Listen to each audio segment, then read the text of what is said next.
I think that the cloud has proven itself to be a good fit for just about all applications. I think even if you wanted to be extreme and creative with it, you could find a way to run a mainframe service in the cloud. Whether you want to, whether that adds value for your company or not is a different conversation. So I don't think there's a part of the technology landscape the cloud hasn't found a way to support and run. The question is really what's going to add value. So when you're looking at strategies moving workloads from private to public, looking at lift and shift versus a complete refactor, it's really about what creates value for your organization and what are the expectations. When you move to the cloud, do you want to be seen as agile and elastic and highly scalable, or are you just looking to exit your private data centers? The answer to that question will gate the kinds of strategies you take and the kinds of applications that you think are suited to move into that world.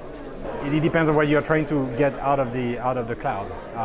If the main reason why you go to the cloud is to have a burst of capacity, if your app goes through ups and downs, then you want to choose this particular type of app that has not a very constant demand.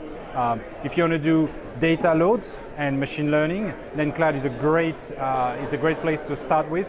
Not only because you have the ability to massage large amount of data, but also because there are lots of third-party services that are available to you that are already prepackaged machine learning algorithm that you can use. For instance, image processing is available in most cloud providers today. So if you want to do anything with images, instead of you trying to do it on-premise, it's probably best to straight away start with cloud. So it really depends on where you are in your journey and what type of application you look at moving.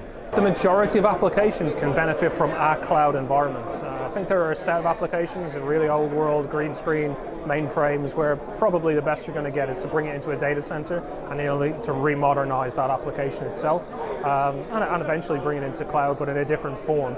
I think for most other applications there is a cloud that fits. I think you need to consider what type of applications you have and whether they're a legacy, traditional line of business application which probably needs underlying hardware capability and availability, or whether it's a cloud native application, in which case a hyperscale cloud provider is probably the right environment for you.